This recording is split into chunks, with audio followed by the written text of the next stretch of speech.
Assalamualaikum warahmatullahi wabarakatuh. Perkenalkan, nama saya Sri Gustina dari kelas 10 jurusan PLM. Di materi ini saya akan menjelaskan tentang alat-alat laboratorium. Oke, kita langsung saja. Di sini ada alat yang bernama labu ukur. Fungsi labu ukur untuk mengencirkan satu larutan. Cara menggunakannya adalah dibersihkan, dikalibrasi, lalu dikeringkan dengan lap. Kemudian dimasukkan larutan yang akan diencerkan atau masukkan zat dengan bantuan kertas isap agar zat tidak menempel pada dinding di atas batas atas. Pembersihan sangat disarankan menggunakan busa atau sikat plastik yang harus sehingga tidak merusak peralatan gelas tersebut. Oke, yang kedua, tabung reaksi. Banyak digunakan oleh kimia untuk menahan campuran atau jumlah kecil panas bahan kimia padat atau cair, terutama untuk percobaan kualitatif dan tes. Cara menggunakan tabung reaksi adalah dibersihkan terlebih dahulu, lalu dikalibrasi dengan aqueous. Setelah itu lap dengan lap atau kertas isap. Kemudian sampel yang akan direaksikan dimasukkan ke dalam tabung reaksi. Mengantisipasi air kapur dan kerak yang melekat pada tabung, pengaduk kaca dibalut kapas, dibasahi larutan asam, lalu dikorokkan tabung. Setelah bersih baru dibilas. Oke, sekarang kita lanjut ke gelas beker atau gelas kimia. Fungsinya untuk memanaskan larutan sebagai wadah untuk titrasi dan sebagai perkembangbiakan bakteri. Cara penggunaannya: bersihkan gelas dengan aqueous sebanyak 3 kali, kemudian masukkan larutan percobaan dan simpan gelas di atas kasa asbes di atas kaki 3 untuk melakukan pembakaran. Penanggulangan sisa-sisa bahan kimia dan bekas pembakaran yang melekat pada gelas. Pengaduk kaca dibalut kapas, dibasahi larutan asam, lalu digosokkan ke bagian gelas yang bergerak. Selanjutnya ada gelas ukur untuk mengukur volume 10 hingga 2000 ml. Gelas ukur dapat digunakan untuk mengukur volume segala benda, baik benda cair maupun benda padat pada berbagai ukuran volume. Cara membersihkannya: bersihkan gelas ukur dengan aqueous sebanyak 3 kali, lalu masukkan larutan kimia ke dalamnya dengan pipet sebanyak 10 ml. Membersihkan noda-noda yang lengket pada gelas. Pengaduk dibalut kapas sekaligus dibasahi larutan asam, lalu digosokkan ke gelas. Setelah bersih, lalu dibilas air. Selanjutnya ada corong. Corong adalah membantu memindahkan cairan dari wadah yang satu ke wadah yang lainnya, terutama yang untuk memasukkan cairan ke dalam suatu wadah dengan mulut sempit seperti botol. Labu ukur.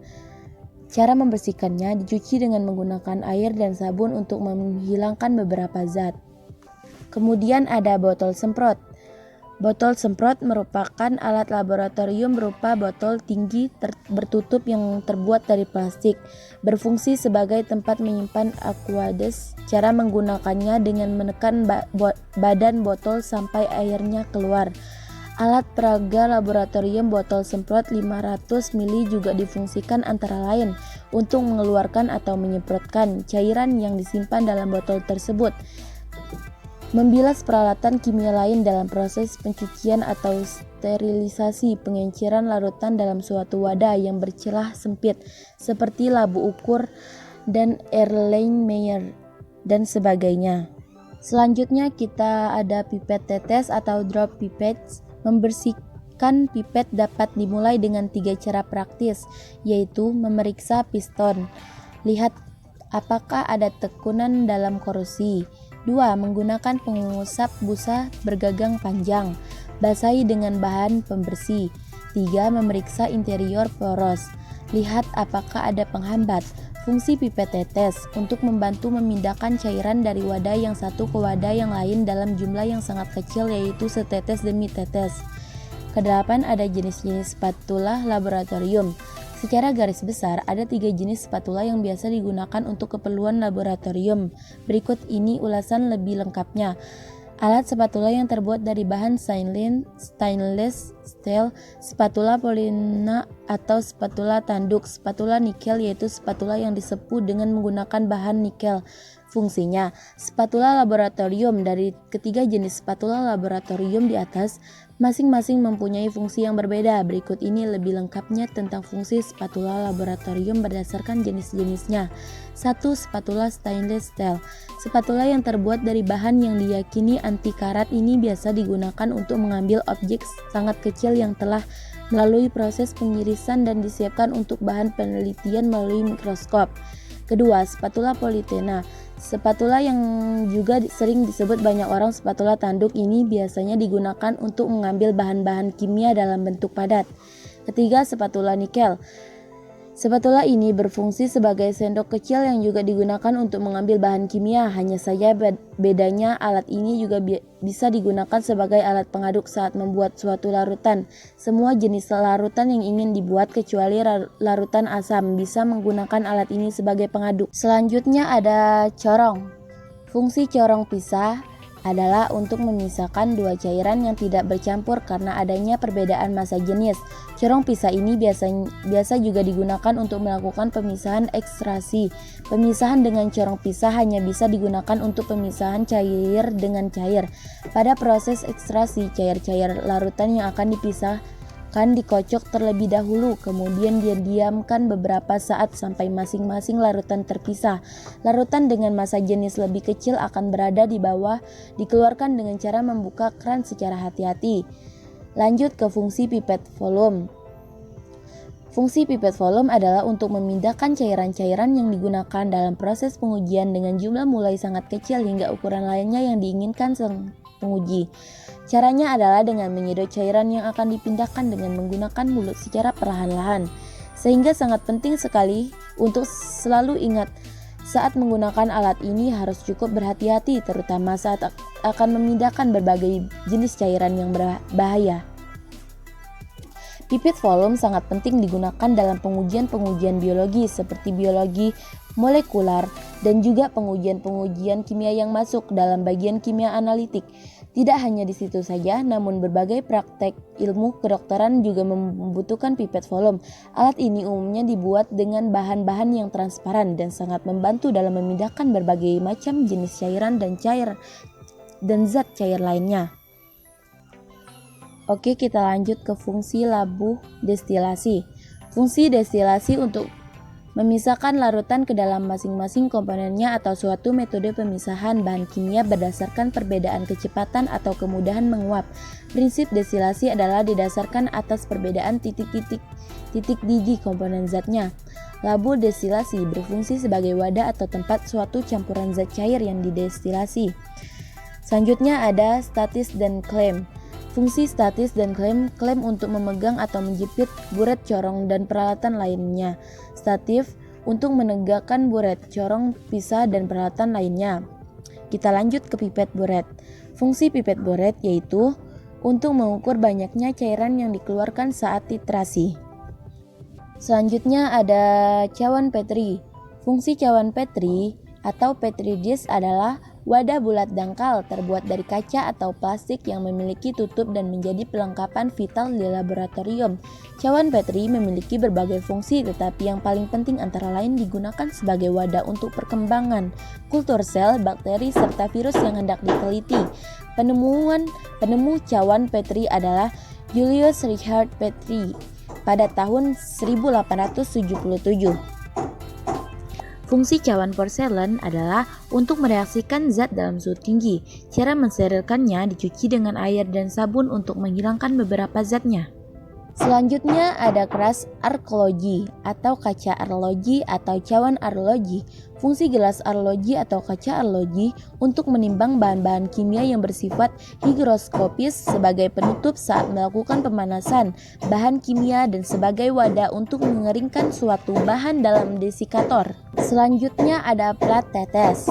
Fungsi plat tetes sebagai tempat mereaksikan zat-zat tapi dalam jumlah kecil, tempat untuk menentukan pH larutan asam basa. Cara menggunakannya, letakkan kertas lakmus merah atau biru yang sudah dipotong kecil lalu teteskan larutan yang akan diperiksa sifat asam atau basanya. Lalu ada tripod atau kaki tiga. Fungsi tripod atau kaki tiga untuk meletakkan kawat kasa untuk penyangga pembakar spiritus. Selanjutnya ada kasa asbes. Fungsi kasa asbes terbuat dari kawat atau tembaga atau seng dan di tengahnya berlapis asbes. Dipergunakan sebagai perata panas sekaligus alat wadah yang dipanaskan. Dan alat ini juga digunakan sebagai alat pada pemanasan alat-alat kaca yang berisi cairan atau larutan dengan maksud agar panasnya merata. Kasa asbes ini merupakan alat pelengkap untuk kaki tiga. Kasa asbes ini diletakkan di atas kaki tiga yang di antara kakinya sudah diletakkan botol yang berisi spiritus. Lalu di atas kasa asbes ini diletakkan wadah yang sebagai tempat larutan kimia. Selanjutnya ada mortar dan alu. Fungsi mortar dan alu adalah mengerus dan menghaluskan suatu zat dan alat ini berfungsi untuk menghaluskan atau mengeruskan suatu bentuk atau zat. Mortar dan alu ini terbuat dari keramik. Dengan menggunakan mortar dan alu dari bahan keramik, bahan atau zat yang ditumbuk dan dihaluskan tidak akan tertinggal pada mortar seperti halnya bila menggunakan mortar yang terbuat dari batu. Selanjutnya ada Erlenmeyer atau Erlenmeyer Flux Conical Flux Flux. Alat ini biasa digunakan dalam proses titrasi untuk menampung larutan yang akan dititrasi.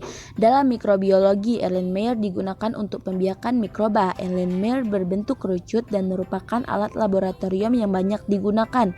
Memiliki tubuh berbentuk kerucut, leher silinder dilengkapi dengan dasar yang datar. Alat ini dinamai menurut nama kimiawan asal Jerman Emil Erlenmeyer yang menciptakan pada tahun 1860. Fungsi Erlenmeyer: 1. Mengukur dan mencampur bahan-bahan analisa. 2. Menampung larutan bahan padat ataupun cair. 3. Meracik dan menghomogenkan atau melarutkan bahan-bahan komposisi media. 4. Tempat kultivasi mikroba dalam kultur cair. 5. Tempat untuk melakukan titrasi bahan. 6. Erlenmeyer dengan tutup asa digunakan untuk titrasi dengan pengocokan kuat dihubungkan dengan alat destilasi. 7. Erlenmeyer tanpa tutup asa digunakan untuk titrasi dengan pengocokan lemah hingga sedang. Selanjutnya ada pembakar spiritus. Fungsinya untuk membakar zat atau memanaskan larutan. Kemudian ada kertas saring. Kertas saring adalah sebuah lembaran kertas yang digunakan untuk keperluan filtrasi atau penyaring zat cair. Kertas saring yang digunakan dalam keperluan penelitian tidak sama dengan kertas saring yang digunakan sehari-hari. Dalam laboratorium, kertas saring memiliki ukuran pori tertentu sehingga dengan adanya pori tersebut akan memungkinkan partikel dengan ukuran lebih kecil dari pori untuk melewatinya, sedangkan partikel dengan ukuran lebih besar untuk tertinggal dan terpisah. Dengan hal tersebut, maka dapat disimpulkan bahwa kertas saring berfungsi dalam memisahkan zat berdasarkan perbedaan ukuran partikelnya. Zat kita memiliki kertas saring. Di toko kimia akan terdapat banyak jenis kertas saring yang dibedakan berdasarkan nomor. Perbedaan masing-masing kertas saring tersebut adalah terletak pada ukuran pori dari kertas. Kita hanya perlu memilih sesuai dengan kebutuhan. Misalkan kita membutuhkan filtrasi dengan ukuran pori yang sangat kecil, maka kita perlu memilih kertas saring dengan nomor yang kecil. Ukuran pori kertas saring yang umum digunakan dalam laboratorium adalah berukuran 0,45 mikrometer. Kertas saring terbuat dari bahan tertentu yang pastinya tidak sama dengan kertas biasa. Terdapat persyaratan tertentu untuk sebuah bahan menjadi kertas saring. Bahan yang digunakan pada umumnya adalah selulosa sehingga bahan ini tidak larut ketika digunakan untuk menyaring berbagai jenis larutan. Selulosa memang dikenal sebagai material dengan kelarutan yang sangat rendah dan kekuatan yang tinggi karena itu material ini umumnya digunakan sebagai bahan kertas saring. Selain itu, selulosa dapat terdekomposisi termal secara sempurna saat pemanasan. Artinya yaitu ketika kita lakukan pemanasan dengan melibatkan kertas saring sehingga mencapai suhu yang tinggi, maka kertas ini akan hilang dengan sempurna karena terdekomposisi pada suhu tinggi sehingga tidak akan mempengaruhi hasil perhitungan pada uji kuantitatif. Oke, selanjutnya ada kertas lakmus. Suatu kertas dari bahan kimia yang akan berubah warna jika dicelupkan ke dalam larutan atau basah. Warna yang dihasilkan sangat dipengaruhi oleh kadar pH dalam larutan yang ada. Cara menggunakannya: setelah kertas indikator universal dicelupkan, dicocokkan warna yang ada pada kotak kertas universal. Selanjutnya ada neraca. Fungsi neraca adalah suatu alat untuk mengukur massa benda. Massa adalah banyaknya zat yang terkandung di dalam suatu benda. Satuan SI-nya adalah kilogram. Cara menggunakannya, gantungkan beban pada pengait, tunggu hingga beban stabil atau diam. Lihat hasil pengukuran pada skala yang tertera. Cara membersihkannya adalah bersihkan dengan menggunakan sikat pembersih. Sekian video dari saya tentang pengenalan alat-alat laboratorium. Semoga bermanfaat. Wassalamualaikum warahmatullahi wabarakatuh.